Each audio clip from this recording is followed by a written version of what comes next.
So guys आज हमारे साथ हैं Abhishek sir. He is a great experience in ASO field, app store optimization. तो आज अपन लोग उसके बारे में ही डिस्कस करेंगे, जैसे कि ASO क्या होता है, क्या क्या पॉलिसीज़ यूज्ड होती हैं iOS और एंड्रॉयड में जो हम लोगों को ध्यान में रखना चाहिए, सर के कोई क्लाइंट वर्क का एक्सपीरियंस और बहुत कुछ। तो अगर आप वीडियो एंड तक देखते हैं तो बहुत कुछ सीखने को मिलेगा। Before starting the podcast, I request please introduce yourself. Okay, hi everyone. Myself Abhishek Rathod. I'm from Jaipur, Rajasthan, and I'm in this field from last more than 5 years plus experience. So मैंने अपनी journey 2016 में start करी थी as a digital marketing. सो उसके अंदर मैंने 2016 में अपना जो जॉब रोल है, मेरा फर्स्ट जॉब रोल जो था वो मेरा ASO ही था। So from 2016 to now I am working as a ASO specialist. Okay, and in terms of the optimization, I'm working in the both iOS and Android both platforms.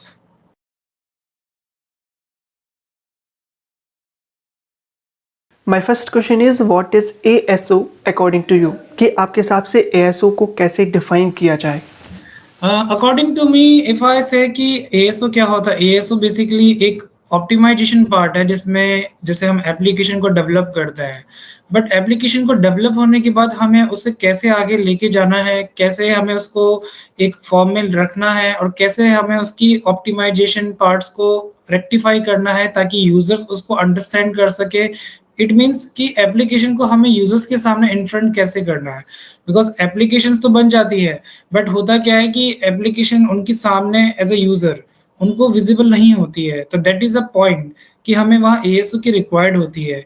Definition बहुत सारी है, जैसे कि बेसिक डेफिनेशन हम कह सकते हैं कि to optimise application in terms of the on page, off page, like icon, title, subtitle, promotional tags, based on the iOS and Android ASO policy, so we do optimization. But अगर हम इसको elaborate करेंगे तो ASO में बहुत सारी चीजें होती है जो कवर होती है इन बेसिक्स फॉर्म्स के अलावा। ये क्वेश्चन मैंने इस वजह से पूछा बिकॉज अपने यहाँ बहुत से ऐसे लोग हैं जो बिगिनर हैं और ASO के बारे में नहीं जानते, और जैसे ही गेम बनाया, ये ऐप बनाया, बस अपलोड कर दिया और सोच रहे हैं कि हाँ अब ये चल जाएगा। Now comes to second question. Sir मैं ये भी जानना चाहूँगा कि कौन कौन सी ऐसी पॉलिसीज़ हैं iOS में या फिर एंड्रॉयड में जो हम लोगों को ध्यान में रखना चाहिए। मींस ये कंपलसरी है, ये चीज़ें अपन को फॉलो करना है। वैसे तो पॉलिसीज़ अपडेट होती रहती हैं दोनों प्लेटफॉर्म पे, पर तब भी कुछ कॉमन पॉलिसीज़ जो नहीं होती हैं अपडेट और आपको लगता हो कि हाँ ये मैंडेटरी है समझने के लिए। यस, इसमें होता क्या है कि हम बात करते हैं सबसे पहले एंड्रॉयड की। एंड्रॉयड में बेसिकली क्या होता है कि प्री लॉन्च और पोस्ट लॉन्च और एग्जिस्टिंग एप्स तीनों ही तरीके से हम ASO को कर सकते हैं। हम स्टार्ट कर सकते हैं प्री लॉन्च से। प्री लॉन्च ASO में क्या होता है कि एप्लीकेशन जब हम अपलोड करते हैं गूगल प्ले स्टोर के ऊपर, तो बहुत सारी चीजें होती है जो हमें ध्यान रखना पड़ता है। सबसे पहले URL जो जनरेट होता है, जो हमारी एप्लीकेशन की जो पैकेज ID होती है वो बहुत इंपॉर्टेंट है। फॉर एग्जाम्पल आपकी एप्लीकेशन किसी गेम से रिलेटेड है, ठीक है, या न्यूज से रिलेटेड है, तो हम लोग उस एप्लीकेशन की जो पैकेज आईडी है हम उसको न्यूज से ही क्रिएट करेंगे। जो भी एप्लीकेशन का नेम होगा उसके आगे आप न्यूज लगा सकते हो, ठीक है, और उसके आगे आप .com whatever you want to add, या फिर आप कंट्री URL भी नेम भी ऐड कर सकते हो। लाइक बहुत सारी एप्लीकेशन अपने कंट्री को भी टारगेट करती है, बट ऑफिशियली अगर आपकी एप्लीकेशन वर्ल्ड वाइड है, अगर आपने कोई रिस्ट्रिक्शन नहीं कर रखा है, देन इट्स बेटर कि पैकेज आईडी बिल्कुल सिंपल हो और उसमें आप आगे कोई कंट्री नेम सजेस्ट मत करो, बिकॉज बहुत सारे लोग उसको यूज कर रहे हैं वर्ल्ड वाइडली। अगर आपकी एप्लीकेशन कोई स्पेसिफिक कंट्री को टारगेट है लाइक इंडिया, तो आप वहाँ उसकी नेम के आगे इंडिया भी ऐड ऑन कर सकते हो। बट हमें इस चीज का ध्यान रखना होगा, पैकेज आईडी एक बार जब क्रिएट हो जाती है वो कभी भी लाइफ में एडिट नहीं हो सकती। सो ये बहुत इंपॉर्टेंट पार्ट है, किसी भी एप्लीकेशन को पब्लिश करने से पहले उसकी पैकेज आईडी को हमें डिफाइन करना होता है। सेकेंड थिंग क्या होती है, कैटेगरी होती है। कैटेगरीज में क्या होता है, कैटेगरी में भी यही चीज सेम होती है कि हमें एप्लीकेशन की कैटेगरी को सबसे पहले सिलेक्ट करना होता है कि हमारी एप्लीकेशन किस पर्पज से डिजाइन हुई है। मैं आपको इसमें iOS को भी इंक्लूड करने के लिए कहूँगा बिकॉज़ ये जो बेसिक चीज़ें हैं ये iOS में भी मैटर करती है। iOS में भी सेम यही होता है कि पैकेज आईडी को हमें पहले ही सिलेक्ट करना पड़ता है, क्या नेम हमें रखना है। Not application name, I am talking about package ID जो हमें यूआरएल दिखता है लाइक https apple.com/application का नेम, वहाँ पे पैकेज आईडी आती है। तो वो हमें पहले से ही ऐड करना पड़ता है। तो यही गूगल प्ले स्टोर में भी होता है और ऐप स्टोर में क्या होता है नंबर की सीरीज़ जनरेट होती है। ये फ़र्क होता है उस iOS में और एंड्रॉयड की पैकेज आईडी में। तो यहाँ पे हमें इस चीज़ का ध्यान रखना है कि पैकेज आईडी एक बार जनरेट हो गई, वो कभी भी एडिट नहीं हो सकती, तो हमें बहुत सोच समझ के पैकेज आईडी क्रिएट करनी पड़ती है। कैटेगरीज़ का ये फ़ायदा होता है कि हमारी एप्लीकेशन अगर किसी राइट कैटेगरी में है और स्टार्टिंग में ही अगर हम इसे करेक्ट कैटेगरी में लॉन्च करते हैं, तो यूज़र्स को अट्रैक्ट करने में बहुत आसानी रहती है बिकॉज़ बाद में क्या होता है, आईडीज़ तो सॉरी कैटेगरीज़ को हमें चेंज करना पड़ता है। इससे हमारे एक्जिस्टिंग यूज़र्स तो लॉस होते ही हैं और दूसरे यूज़र्स को गेन करने में भी हमें टाइम लगता है। सो ये होती है हमारी प्री लॉन्च फेज़ जो होता है। अब अगर हम पोस्ट लॉन्च की बात करें या फिर एक्जिस्टिंग एप्लीकेशन की एएसओ की बात करें, तो उसके अंदर हमें ए/बी टेस्टिंग करना होता है टाइम टू टाइम। जो बेसिक चीज़ें होती हैं वो मैं आपको बता देता हूँ। टाइटल को सिलेक्ट करने से पहले आप ये देखिए कि आपके ब्रांड नेम क्या है। ब्रांड नेम मीन्स लाइक आपकी एप्लीकेशन का जो नेम है। फिर उसके बाद आप कॉलन, सेमीकोलन आप जो भी उसको ऐड करना चाहो, उसके बाद आप अपने कीवर्ड्स को टारगेट करो जो एप्लीकेशन से मैच करता हो। वही कीवर्ड्स को हम प्रमोशनल टैग्स या फिर हम सबटाइटल में इनमें भी हम टारगेट करेंगे बट ऐसा नहीं है कि हमें सिर्फ कीवर्ड की स्टफिंग करनी है। एक सेंटेंस भी अच्छा सा जनरेट होना चाहिए ताकि यूज़र्स को समझ में आए कि ये एप्लीकेशन किस पर्पज़ से है। नेक्स्ट होता है इसका डिस्क्रिप्शन। iOS और एंड्रॉयड में अभी तक डिस्क्रिप्शन की जो लेंथ है, वो 4000 कैरेक्टर्स की है। मैं यहाँ सजेस्ट करूँगा कि आप उसको 3500 कैरेक्टर का यूटिलाइज़ करो। उसका रीज़न ये है कि 35 कैरेक्टर तक अगर आप डिस्क्रिप्शन को यूटिलाइज़ करते हो, तो रिमेनिंग 500 जो कैरेक्टर्स पेंडिंग रहता है, फ्यूचर में आप जो भी अपडेट करते हो, आपके पास एक ऑप्शन अवेलेबल रहेगा कि मुझे ये कंटेंट इसके अंदर ऐड ऑन करना है। So it will be easy for every developer that वो whatever न्यू चेंजेस कर रहे हैं उसका स्टफ वो डिस्क्रिप्शन में भी अपडेट कर सकते हैं। अब बात करते हैं टाइटल के जो अभी जो चल रहा है इनके अंदर चेंजेस लाइक जो लिमिट का जो है iOS में 30 कैरेक्टर का उसके अंदर होता है टाइटल और सबटाइटल भी 30 कैरेक्टर का ही होता है और इसके अंदर जो प्रमोशनल टेक्स्ट होता है वो अराउंड 170 टू 180 कैरेक्टर्स हम मान के चलते हैं। लेकिन एंड्रॉयड के अंदर यही चीज़ जो होती है, प्रमोशनल टेक्स्ट जो होता है या हम इसको कह सकते हैं जो हम टाइटल के बाद सबटाइटल यूज़ करते हैं, सबटाइटल के बाद हम जो एक टैगलाइन एक फर्स्ट सेंटेंस यूज़ करते हैं। जैसे एग्ज़ाम्पल के तौर पे आप किसी भी मोबाइल एप्लीकेशन को ओपन करते हैं गूगल प्ले स्टोर में, तो वहाँ पे फर्स्ट सेंटेंस एक डिस्क्रिप्शन के तौर पे आपको विज़िबल होता है, ठीक है? वो सेंटेंस के बाद अगर आप रीड मोर के ऊपर क्लिक करोगे तब आपको एंटायर डिस्क्रिप्शन विजिबल होता है। तो वो वन सेंटेंस भी हमें जो होता है एक लिमिट में हमें मिलता है अराउंड 80 कैरेक्टर्स का वो रहता है। तो उसमें भी हमें इस चीज़ का ध्यान रखना है कि कीवर्ड की स्टफिंग इतनी नहीं करनी है। कीवर्ड्स सिर्फ ऐड ऑन करने के लिए होते हैं, ना कि स्टफिंग करने के लिए। सो जो एल्गोरिथम्स होती है वो यही कहती हैं कि कीवर्ड्स को आप यूटिलाइज़ करो but not in terms of like a stuffing. Stuffing का मतलब ये हो गया कि एक कीवर्ड को आप मैक्स टू मैक्स 3 बार यूज़ कर सकते हो, मिनिमम 2 बार यूज़ कर सकते हो। बट ऐसा नहीं हो कि 5 टाइम 10 टाइम्स आपने उसको स्टफिंग के तौर पे यूज़ कर दिया। बहुत सारी एप्लीकेशन ऐसा करती हैं। लेकिन इसका ड्रॉबैक ये होता है कि आने वाले टाइम में या फिर एक्जिस्टिंग एप्लीकेशंस में क्या होता है अगर ये एज़ अ स्पैम काउंट हो जाती है, देन आपकी रैंकिंग के ऊपर कोई इफ़ेक्ट नहीं पड़ता है। भले ही आपके रैंकिंग पे डाउनलोड्स या फिर रेटिंग्स बहुत अच्छे क्यों ना हो, लेकिन स्टफिंग से प्रॉब्लम ये होती है कि वो रैंकिंग इम्प्रूवमेंट नहीं होती। सेकंड चीज़ ये होती है कि कीवर्ड के अंदर किसी भी दूसरे ब्रांड नेम का आपको नेम यूज़ नहीं करना होता है, अदरवाइज़ वो एक सस्पिशियस एक्टिविटीज़ में काउंट होता है। सस्पिशियस एक्टिविटीज़ का मतलब ऐसा है कि बेसिकली हम हमारे एप्लीकेशन को प्रमोट करने के लिए दूसरे एप्लीकेशन के नेम्स ऐड ऑन करते हैं। आप एज़ अ रेफरेंस या उसको ऐड ऑन कर सकते हो। जैसे सोशल एप्लीकेशन में हम रेफरेंस देते हैं like this is the social application this for this particular thing and it is similar like Facebook, Instagram etcetera. So ये एक तरह का रेफरेंस हो गया। बट ऐसा नहीं हो कि आप बार-बार दूसरी एप्लीकेशन के ब्रांड नेम को अपनी एप्लीकेशन में रैंक करने के लिए उसको ऐड ऑन कर रहे हो। That is not a good point. So ये बहुत बेसिक चीज़ें होती हैं। इसके बाद आता है ग्राफिक्स ऑप्टिमाइज़ेशन। ग्राफिक्स में आपका आइकन, ऐप प्रीव्यू वीडियो और स्क्रीनशॉट्स ये बहुत मैटर करता है। स्क्रीनशॉट्स के मामले में आईओएस और एंड्रॉयड का बहुत डिफरेंस है। एंड्रॉयड के अंदर आप स्क्रीनशॉट्स को सबमिट करते हो as a one time, like आप जो भी 8 स्क्रीनशॉट्स की जो लिमिट है वो आप ऐड ऑन कर देते हो। वो अप्रूवल के लिए जाता है और उसको इतना टाइम नहीं लगता अप्रूवल होने में जितना आईओएस में लगता है। Because of the policy.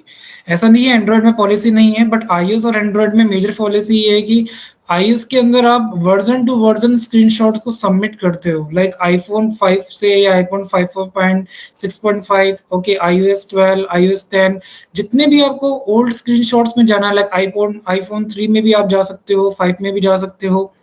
सारे ऑप्शंस अवेलेबल होते हैं एप्पल के अंदर, बिकॉज़ ये एप्पल की फैसिलिटी है कि कोई भी यूज़र आपकी एप्लीकेशन को मिस नहीं कर सके ड्यू टू ग्राफिक्स। क्योंकि अगर किसी के पास आईफ़ोन 5 है, फॉर एग्ज़ाम्पल आप आईफ़ोन 5 यूज़ कर रहे हो, मैं आईफ़ोन 7 यूज़ कर रहा हूँ, तो दोनों का एक लेआउट में डिफरेंस होता है। तो लेआउट के बेसिस पे भी हमें स्क्रीनशॉट के डायमेंशंस को सेट करना पड़ता है एप्पल में और उसको अपलोड करना पड़ता है और उसके अंदर हमें एक न्यू वर्ज़न क्रिएट करनी पड़ती है अप्रूवल के लिए। सो ये एक बेसिक चेंजेस है, बट बहुत मेजर इम्पोर्टेंट रूल है। अगर आपको इस चीज़ के बारे में नहीं पता, तो उसके बारे में आपको सबसे पहले रीड ऑन करना चाहिए कि हमें कैसे इनको ऑप्टिमाइज़ करना चाहिए, ताकि हम एक बेसिक एएसओ की शुरुआत हम कर सकें। सो वीडियो को आगे बढ़ाने से पहले मैं ये भी कहना चाहूँगा कि अगर चीज़ें समझ आ रही हो, क्लियर हो, तो आप वीडियो को लाइक कर सकते हैं। चैनल को अगर अभी तक सब्सक्राइब नहीं किया है तो ऐसे ही इंटरेस्टिंग पॉडकास्ट आते रहते हैं, कुछ न्यू कॉन्सेप्ट मैं बताते रहता हूँ गेमिंग से रिलेटेड, तो आप इस चैनल को सब्सक्राइब कर सकते हैं। आप आई आइकन पर देख सकते हैं कुछ वीडियोस मैंने रिकमेंड की होंगी पॉडकास्ट से रिलेटेड, वो आप वॉच कर सकते हैं। और लास्ट चीज़ कि अगर आप किसी ऐसे फ्रेंड को जानते हो कि जो ऐप स्टोर ऑप्टिमाइजेशन का यूज़ नहीं करता है, तो आप उसे ये वीडियो रिकमेंड कर सकते हैं ताकि उसे भी हेल्प मिले ये चीज़ें सीखने में। सो गाइज, अब अपन लोग आते हैं अपनी कैटेगरी वाले पार्ट में। जैसे कि अपन लोग गेम और ऐप बना लेते हैं, उसके बाद जब अपलोड करते हैं प्ले स्टोर पे, तो वो लोग कैटेगरी चूज़ करते हैं। तो वो कैटेगरी सही चूज़ और रॉन्ग चूज़ में कितना फ़र्क ले आती है ऑर्गेनिक डाउनलोड्स में, अपनी रीच बढ़ाने में।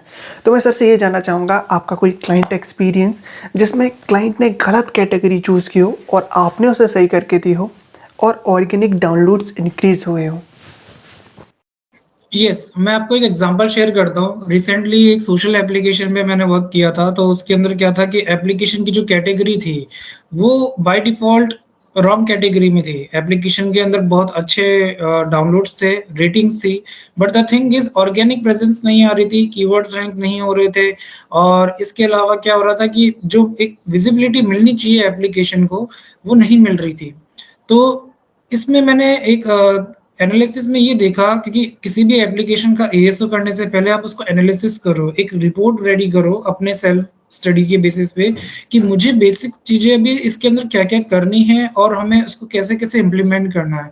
सो इतना सब होने के बाद भी इस एप्लीकेशन में मैंने ये फाइंड आउट किया कि इस सोशल एप्लीकेशन की जो कैटेगरी थी, वो सोशल में थी ही नहीं।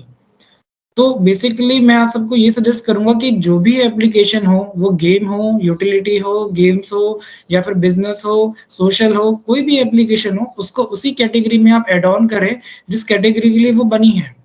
और मैं आपको ये एक और बात बता देता हूँ सभी को, मेरे जो भी व्यूअर्स हैं, कि जो कैटेगरीज़ होती है, वो 2 तरह की होती है। प्राइमरी कैटेगरी होती है और एक होती है सेकेंडरी कैटेगरी। प्राइमरी कैटेगरी वो कैटेगरी होती है जो यूज़र्स को फ्रंट में दिखती है और आपको भी दिखेगी। जैसे मैंने अपनी एक एप्लीकेशन लॉन्च करी न्यूज़ में, तो मैं न्यूज़ एंड मैगज़ीन्स में भी उसको ऐड ऑन करूँगा, तो वही कैटेगरी यूज़र्स को मिलेगी। सेकंड कैटेगरी वो कैटेगरी होती है जो ऑप्शनल होती है, कि जैसे गेम्स है, अगर मेरा गेम आर्केड है, ठीक है? तो मैं गेम्स को लेके उसको आर्केड में कनेक्ट कर दूँगा। तो दोनों कैटेगरी का मेरा एक कॉम्बिनेशन बन जाएगा। विज़िबल तो वही मेजर मेन कैटेगरी ही होगी प्राइमरी, बट यूज़र्स को क्या लगेगा कि यूज़र्स के पास जो कैटेगरी परफ़ॉर्म होगी, वो आर्केड और गेम्स दोनों के फ़ॉर्म में वो उसको देख सकते हैं, लाइक फ़िल्टराइज़ेशन कर सकते हैं। बिकॉज़ अभी तक ऐसा कोई ऑप्शन नहीं आया है कि आप प्राइमरी और सेकेंडरी को दोनों को एक साथ दिखा सको। वो पॉसिबल नहीं है। लेकिन आप उसको बैकएंड से, बैकएंड मीन्स आपका जो गूगल सर्च कंसोल है या आपका एप्पल का जो कंसोल है, दोनों में ये ऑप्शन अवेलेबल होता है कि आप प्राइमरी को सेट करो, वो भी राइट कैटेगरी में, और सेकेंडरी जो होती है वो एक ऐसा ऑप्शनल कैटेगरी में आप उसको ऐड ऑन रखो।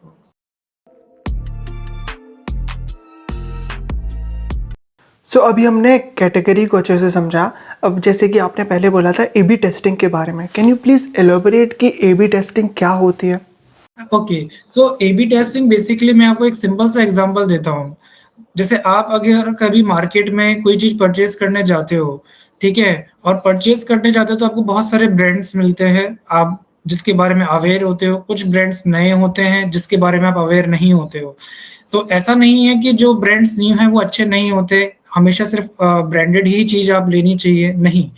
आपको लगता है कि आपका जो बजट है, बिकॉज़ यहाँ पे हम एक बजट को एग्ज़ाम्पल लेके चल रहे हैं, बिकॉज़ फॉर एग्ज़ाम्पल मेरे पास ₹100 है, एक मेरे पास ब्रांडेड है प्रोडक्ट और दूसरा एक नया ब्रांड मार्केट में आया है, ठीक है?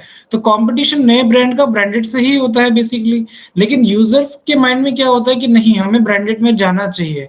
बट अगर आपको लगता है कि भई आपका पॉकेट इतना अलाउ ही नहीं करता है, तो आप एक बार उस प्रोडक्ट के साथ टेस्ट करके देखो जो मार्केट में न्यू आया है। हो सकता है कि आपको वो प्रोडक्ट बहुत अच्छा लगे और आप रिकमेंड करो दूसरों को भी। सेम यही मोबाइल एप्लीकेशन में भी होता है। मोबाइल एप्लीकेशन में ऐसा होता है कि आज आपने कोई एक नया लेआउट यूज़र इंटरफेस रेडी किया मोबाइल एप्लीकेशन में, वो लॉन्च किया मार्केट में, ठीक है? अब आप उसको टेस्ट करो एटलीस्ट 3 टू 6 मंथ आप उसको टेस्ट करो उस लेआउट को इन terms of the graphics, in terms of the user interface. लोगों को वो शेयर करो कि आपकी एप्लीकेशन में ऐसा क्या है जो दूसरी एप्लीकेशन में नहीं है। ये भूल जाओ कि बड़ी एप्लीकेशंस हैं और आपकी बहुत छोटी एप्लीकेशन है, नहीं, ऑल आर इक्वल। जो बड़ी एप्लीकेशन थी उन्होंने भी शुरुआत ज़ीरो से ही करी थी, तभी वो आज इतने बड़े लेवल पर हैं। आप भी वहीं से करो, उसको टेस्ट करो। 3 मंथ्स और 6 मंथ्स के ड्यूरेशन में आपको लगता है कि आपको यूज़र इंटरफेस से इतना अच्छा एंगेजमेंट मिला है, तो आप उसको और इम्प्रूव करने की कोशिश करो। इम्प्रूवमेंट का मतलब ये होता है कि चेंजेस तो करने ही हैं, लेकिन यूज़र के फीडबैक भी हमें लेना है। यूज़र की फीडबैक आप ले सकते हो through the ratings, through the feedback of the reviews, because कोई भी पर्सन एप्लीकेशन को डाउनलोड करने से पहले उसकी रेटिंग देखता है और उसकी फीडबैक को रीड आउट करता है। पर्सनली आज हम कहीं पे भी कोई भी चीज़ ऑर्डर करते हैं online, in terms of the food और ग्रोसरी, हम पहले ये देखते हैं कि रेटिंग किसकी सबसे अच्छी है। रेटिंग के बाद हम उसकी फीडबैक पढ़ते हैं कि फीडबैक लोग क्या डिस्कस कर रहे हैं इस पर्टिकुलर रेस्टोरेंट के बारे में या इस पर्टिकुलर फूड के बारे में या इस पर्टिकुलर ग्रोसरी स्टोर के बारे में। यही चीज़ मोबाइल एप्लीकेशन में भी होती है। ऑल आर इंटरलिंक, बट यहाँ पे क्या होता है कि जो एग्जांपल्स हैं वो डिफरेंट डिफरेंट है। तो ए बी टेस्टिंग करने से आप डरो मत, टेस्टिंग करोगे बहुत अच्छा लगेगा आपको भी और आपको एक कॉन्फिडेंस भी जनरेट होगा। और जैसे क्या होता है गूगल प्ले स्टोर में, आपको बताता हूँ, गूगल प्ले स्टोर में जब आपकी जो प्री लॉन्च में एप्लीकेशन होती है, तो आपकी एप्लीकेशन आप टेस्टर के साथ भी शेयर कर सकते हो। उसके अंदर एक ऑप्शन आता है, आपकी एप्लीकेशन अर्ली एक्सेस में होती है, ऑफिशियली वो लॉन्च नहीं होती है, बट यूआरएल जनरेट हो जाता है।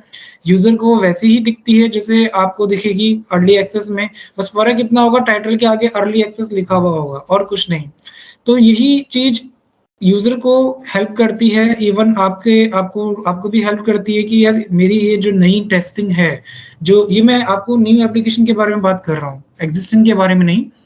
प्री लॉन्च एप्लीकेशंस, और जो प्री लॉन्च के बाद हम उसको सबमिट करते हैं अप्रूवल के लिए, उस ड्यूरेशन में हम ये टेस्टिंग कर सकते हैं, ताकि हम ये पता लगा सकें कि यार मेरे इस पर्टिकुलर नए वर्ज़न के साथ लोग क्या बात कर रहे हैं।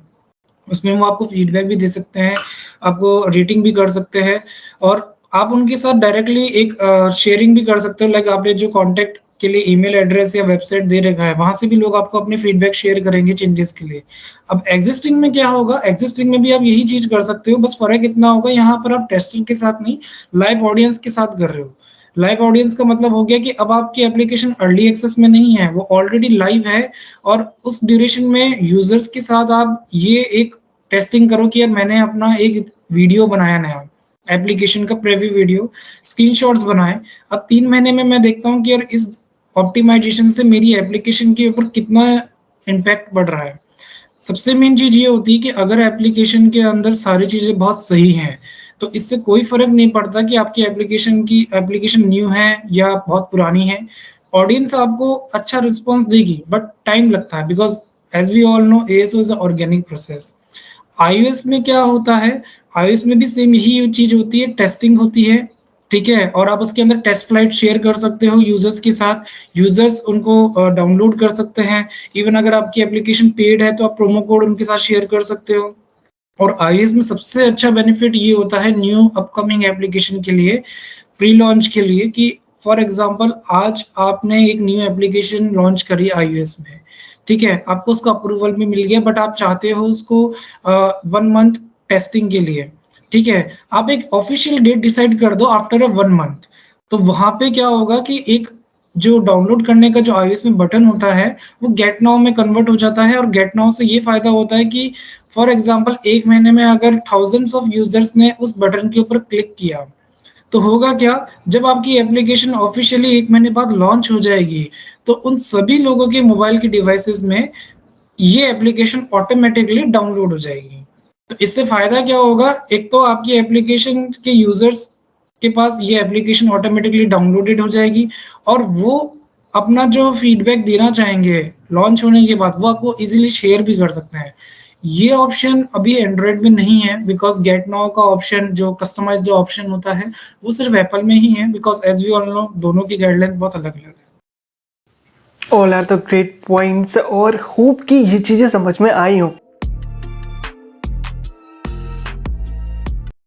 माय नेक्स्ट क्वेश्चन इज़ कि क्या-क्या कॉमन मिस्टेक्स आप देखते हैं क्लाइंट्स के प्रोजेक्ट्स में कि ये ऐसी मिस्टेक्स हैं जो हर कोई कर रहा है, ताकि जो व्यूअर्स हैं वो उस चीज़ को अवॉइड कर सकें? 2 चीज़ें जो सबसे इम्पोर्टेंट है, जो मैं देखता हूँ, सबसे मेन चीज़ ये है कि लोग अपनी एप्लीकेशन को लेके सीरियस नहीं होते हैं। They only wants download and ratings. Serious in the sense अगर आप वाक़ई अपनी एप्लीकेशन को मार्केट में अच्छे से ले जाना चाहते हो, अच्छा रेवेन्यू जनरेट करना चाहते हो, तो सबसे पहले आप अपने आप से कंपेयर करो as a user.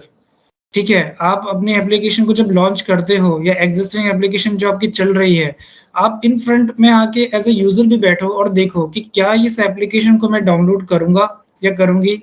Reason behind is कि यूज़र के पॉइंट ऑफ व्यू से ही हमें सोचना चाहिए। हम अपने पॉइंट ऑफ व्यू से सोचते हैं that is a technical part, ठीक है? लेकिन हमें यूज़र के पॉइंट ऑफ व्यू से भी सोचना पड़ेगा, क्या यूज़र को ये सब चीज़ें पसंद आती हैं? हम एक छोटा-सा एग्ज़ाम्पल लेंगे साइन अप का। बहुत सारी एप्लीकेशन के अंदर साइन अप प्रोसेस अलग-अलग होते हैं, चाहे वो गेम हो या किसी भी कैटेगरी की एप्लीकेशन हो, लेकिन साइन अप के प्रोसेस बहुत अलग-अलग होते हैं।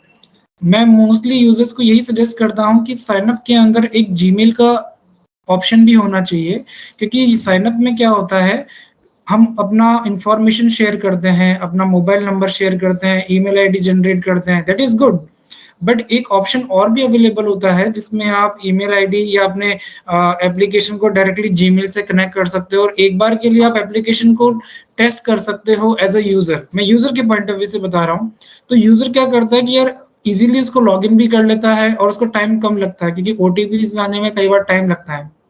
तो ऐसा नहीं है कि ओटीपीज़ जल्दी नहीं आते, बट एक टेस्टिंग के लिए मैं आपको बता रहा हूँ, उस ऑप्शन के साथ-साथ ये एक सिंपल ऑप्शन भी हो ताकि यूज़र्स के लिए ये बहुत सिंपल हो जाए। सेकंड चीज़ इसके अलावा एक और ये है कि आपकी एप्लीकेशन का जो वर्किंग प्रोसेस है, यूज़र इंटरफ़ेस है या उसके अंदर आपको लगता है कोई चीज़ कमी है, उसको रिज़ॉल्व करो। तो ताकि क्या होता है कि यूज़र उसके अंदर सस्टेन रहे, अदरवाइज़ यूज़र धीरे-धीरे आपकी एप्लीकेशंस को लीव करना स्टार्ट कर देते हैं, जिससे क्या होता है आपकी जो कन्वर्ज़न रेट है वो बहुत कम होने लग जाती है या एक्जिस्टिंग यूज़र्स की जो नंबर्स होते हैं, जो परसेंटेज होता है वो डिक्रीज़ होने लग जाता है। इससे रैंकिंग पे बहुत इफ़ेक्ट पड़ता है। तो ये जो चीज़ें हैं वो हमें मिस्टेक्स में नहीं करनी चाहिए क्योंकि ये बहुत बेसिक चीज़ें हैं, लेकिन आप अगर इसको बहुत ईज़िली मेंटेन करना चाहते हो, तो ये बहुत सिंपल सी स्टेप्स हैं जिसको आपको हमेशा ध्यान रखना चाहिए। और हाँ, सबसे इम्पोर्टेंट चीज़ आपकी क्रैश। एप्लीकेशंस में क्रैश रिपोर्ट का आना इट मीन्स एप्लीकेशन में कोई ना कोई प्रॉब्लम आ रही है। क्रैश रिपोर्ट को चेक करने के रीज़न्स ऐसे होते हैं कि आप एप्लीकेशन के सर्च कंसोल में जाओ, चाहे गूगल प्ले स्टोर हो या ऐप स्टोर हो, दोनों में ये ऑप्शन अवेलेबल है। क्रैश का परसेंटेज वो आपको दिखाएगा। आप डेट सिलेक्ट कर लो कि इस मंथ में कितना क्रैश रिपोर्ट था, लास्ट फ्यू मंथ्स में क्या रिपोर्ट था। इवन आप सारे मंथ्स का एक साथ भी डाउनलोड कर सकते हो, ठीक है? तो उससे आपको ये पता रहेगा कि यार मुझे मेरा जो क्रैश रिपोर्ट है वो लास्ट फ्यू मंथ्स में कितना था और करंट में कितना है। और रिपोर्ट में भी है ना एक कस्टमाइजेशन का ऑप्शन होता है। बहुत सारे लोग इस चीज़ को नहीं जानते हैं। इवन मुझे लगता है कि शायद डेवलपर्स भी अवेयर होंगे, नहीं होंगे, I am not sure. Because इसमें क्या होता है कि इसमें जो क्रैश रिपोर्ट का जो ऑप्शन आता है वो वर्ज़न वाइज़ भी होता है। वर्ज़न वाइज़ मीन्स आपका एंड्रॉयड का जो एक ऑप्शन नीचे हम जब डाउनलोड में जाते हैं सेक्शन में, वहाँ लिखा होता है कि ये एप्लीकेशन इस पर्टिकुलर वर्ज़न से लेकर अप टू करंट तक चल रही है। लेकिन जो क्रैश रिपोर्ट होती है ना, वो क्रैश रिपोर्ट सभी वर्ज़न में नहीं होती, वो एक पर्टिकुलर कुछ वर्ज़न्स में ही होती हैं। तो आपको जो रिज़ॉल्व करना है, वो रिज़ॉल्व आपको उन वर्ज़न्स के अंदर करना है जहाँ पे वो प्रॉब्लम आ रही है। अदरवाइज़ आप कभी भी इसको फाइंड आउट ही नहीं कर पाओगे कि ये क्रैश इंक्रीज़ क्यों हो रहा है। तो ये मिस्टेक भी आप मत करो कि है ना क्रैश रिपोर्ट को आप इग्नोर करो, नहीं। अगर एक बार के बाद अगर आपका क्रैश रिपोर्ट इंक्रीज़ हो गया, तो आपके पास नोटिस आना शुरू हो जाएगा और नोटिस आने का मतलब ये है कि कुछ टाइम के बाद आपकी एप्लीकेशन सस्पेंड भी हो सकती है। तो इट्स बेटर कि हम पहले से ही उसके लिए प्रिपेयर रहें और उसको रिज़ॉल्व करते रहें। Yeah, these are the great points, sir. और मैं ये भी कहना चाहूँगा, जो सर का लिंक्डइन पेज है जहाँ से आप उनसे कनेक्ट कर सकते हैं, वो मैंने डिस्क्रिप्शन में दे रखा है। आपको उनको रिक्वेस्ट भेजनी है कनेक्शन की, वो आपके साथ कनेक्ट करेंगे। अगर कोई प्रॉब्लम है तो मे बी पॉसिबल कि वो आपको रिजॉल्व करके दें कि हाँ ये चीज़ें होती हैं, आपको इसे ऐसे करना चाहिए।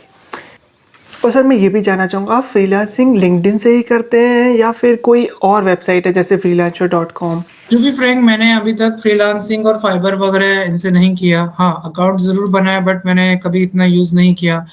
मोस्टली जो मैं प्रेफ़र करता हूँ लोगों से कनेक्ट होने का ऑप्शन, वो है लिंक्डइन। बिकॉज़ लिंक्डइन सभी जानते हैं this is a professional platform where you can connect with the audience, not only in specific country और city, you can easily connect from the world wide area. So मेरे साथ जो connection में मैं आपको कुछ एग्ज़ाम्पल्स भी दे सकता हूँ। मेरे कनेक्शंस वर्ल्ड वाइड हैं, जहाँ पे मैं बहुत लोगों के साथ मैं कनेक्टेड हूँ। और जैसे मैं स्टीव यंग का एग्ज़ाम्पल दूँगा, वो बहुत हाई लेवल पे पर्सन है जो एएसओ को करते हैं और उनकी खुद की वेबसाइट भी है, उनकी खुद की टीम भी है। इसके अलावा बहुत बड़ी-बड़ी ऑर्गेनाइज़ेशन है जिनसे मैं डायरेक्टली कनेक्टेड रहता हूँ, क्योंकि मुझे उनसे सीखने को बहुत कुछ मिलता है। कनेक्शन लेने से या बनाने से कुछ नहीं होता। अगर आप उनसे इंटरैक्ट नहीं करोगे, उनसे कुछ सीखोगे नहीं, तो कोई फ़ायदा नहीं होता वो कनेक्शन बिल्ड करने का। तो मेरा जो सबसे अच्छा प्लेटफ़ॉर्म जो मैं सजेस्ट करता हूँ और लोगों से कनेक्ट होने के लिए मैं कहूँगा, वो है लिंक्डइन। वहाँ पे आप कनेक्ट कर सकते हो, रिक्वेस्ट कर सकते हो, अपने जो प्रॉब्लम्स आ रही है आप मुझसे शेयर कर सकते हो। मैं आपको डेफ़िनेटली आपको हेल्प आउट करूँगा और जो भी बेस्ट चीज़ होगी वो मैं आप लोगों को सजेस्ट करूँगा, ताकि आपकी एप्लीकेशन को एक राइट पाथ मिले और आप उसको ईज़िली गेन कर सको। ये सभी के लिए है। बिगिनर्स, स्पेशली मैं बिगिनर्स को ज़रूर कहूँगा, क्योंकि इंडिया में बिगिनर्स को नहीं पता। बहुत ही कम लोग इंडिया में एएसओ के बारे में जानते हैं और मैं आपको बता दूँ, इंडिया बहुत बड़ा मार्केट है एएसओ का। बाहर की जितनी भी एप्लीकेशन है वो इंडिया में लॉन्च इसलिए ही होती है क्योंकि हमारी पॉपुलेशन बहुत ज़्यादा है। इट मीन्स यूज़र्स भी ज़्यादा होंगे। Now comes to the last part of this podcast, कि जैसे कि आपको सर बहुत सारे ईयर्स का एक्सपीरियंस है, तो आप जानते हैं कि ये स्ट्रेटजीज यूज्ड की जाती हैं अपने ऐप स्टोर ऑप्टिमाइजेशन में। तो आप क्या एडवाइस करेंगे कि किसी भी एक बंदे को ऐसे ऐसे चालू करना चाहिए, स्टार्ट करना चाहिए, ये स्ट्रेटजीज़ हैं जिसकी हेल्प से वो इजीली एएसओ को समझे और उसे अप्लाई करे और उसके ऑर्गेनिक डाउनलोड्स बढ़ें? यस, मैं आप सबको ये बताऊँगा कि एएसओ को जब आप करो, आप उनको डिवाइड कर लो वर्क को, बिकॉज़ ये स्ट्रैटेजी बहुत अच्छी होती है। ये बिगिनर्स के लिए भी है, ये इंटरमीडिएट के लिए भी है और एडवांस लोग तो जानते ही हैं। बेसिकली क्या होता है कि एएसओ को हम ये सोचते हैं कि यार हमने ऑन पेज कर लिया, लाइक टाइटल, सबटाइटल ये कर लिया, इससे हो जाएगा। नहीं, आप कंसेप्ट क्लियर रखो एक तरीके से कि हमें एएसओ को कैसे करना है। स्टार्ट करो ऑप्टिमाइजेशन से, जिसमें title, promotional tag, subtitle, content, graphics, icon, video, ये सब चीज़ें आती हैं। ये स्टार्ट करो बेसिक से। नेक्स्ट लेवल पे आप थोड़ा-सा इसको इंटरमीडिएट करो, जहाँ पे आप यूज़र के फीडबैक के ऊपर फॉलो करो। ठीक है? मतलब फ़ोकस करो कि यूज़र्स हमारे एप्लीकेशन के फीडबैक को शेयर करें हमारे साथ, ताकि हम हमारी एप्लीकेशन के बारे में जान सकें कि लोग हमारी एप्लीकेशन को लेके कैसे कमेंट्स दे रहे हैं और कोई चेंजेस हमें करने हैं तो हमें वो करने ही हैं। मोस्टली एप्लीकेशंस में क्या होता है, रिव्यूज़ के रिप्लाई नहीं होते हैं। आप यूज़र्स को रिप्लाई करो, ताकि यूज़र्स को उनकी इम्पोर्टेंस का पता चले कि यार हमारा फीडबैक बहुत इम्पोर्टेंट है। अगर हमने कोई चेंजेस बताए हैं, तो वो लोग उस चेंजेस को कर रहे हैं, और जब आप वो चेंजेस करते हो, तो उस पर्टिकुलर कमेंट को या पर्सन को आप ये शेयर भी करो कि that we have done this changes according to your suggestions, and now you can check and look at our application. ये एक बहुत बेसिक सी चीज़ है, लेकिन बहुत इम्पोर्टेंट है। और एडवांस में मैं आप सभी को बताता हूँ, देखो एएसओ की कोई लिमिट नहीं है। बहुत सारी चीज़ें होती हैं एएसओ में, व्हाइट हैट एएसओ होता है, ब्लैक हैट एएसओ भी होता है, और इसके अलावा एडवांस लेवल का एएसओ भी होता है, जिसमें आप ना एप्लीकेशंस को बहुत हाई लेवल पे लेके जाते हो। अभी तक हम एप्लीकेशन को जानते हैं सिर्फ एंड्रॉयड और आईओएस पे, बट मैं आप सभी को बताऊँ, एएसओ मैक में भी होता है। लेकिन मैक के यूज़र्स कितने आप सभी को पता है, लेकिन ये बहुत ग्रोइंग मार्केट है मैक। यूज़र्स इंक्रीज़ हो रहे हैं मैक पे, और स्पेशली जो स्पोर्ट्स की एप्लीकेशन है, वो डायरेक्ट जा रही हैं उनके ब्रांड्स के ऊपर। ब्रांड्स के ऊपर मतलब जो वो ब्रांड्स यूज़ करती हैं, स्पेशली जो उनकी स्मार्ट वॉच होती हैं। स्मार्ट वॉच के ऊपर वो एप्लीकेशन कनेक्ट होती है, ये बहुत ही हाई लेवल पे होता है। अगर आपकी एप्लीकेशन स्पोर्ट्स से रिलेटेड है, तो ऑब्वियसली आप अपनी एप्लीकेशन के यूज़र्स को अपने बैंड से ही कनेक्ट करोगे, तभी वो उस एप्लीकेशन को यूज़ कर सकते हैं।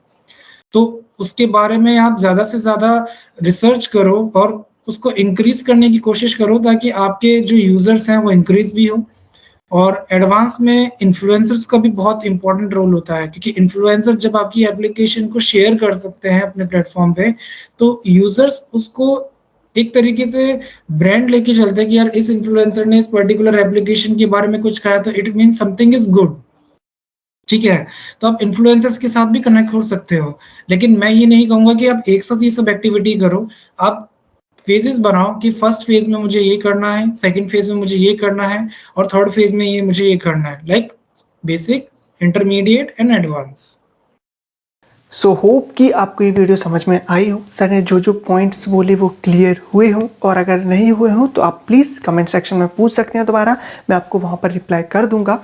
और जो भी पॉइंट ऐसा लगा हो कि हाँ ये बुलेट पॉइंट है या फिर स्टार नोट वाला पॉइंट है, उसे आप लिख लीजिएगा, ताकि वो रिवाइज होता जाए, आपके दिमाग में वो बैठ जाए अच्छे से कि ये चीज़ें मुझे नहीं मालूम थी एएसओ से रिलेटेड, ये चीज़ें मालूम चल गई हैं। फाइन, तो वो चीज़ आप लिख लीजिएगा।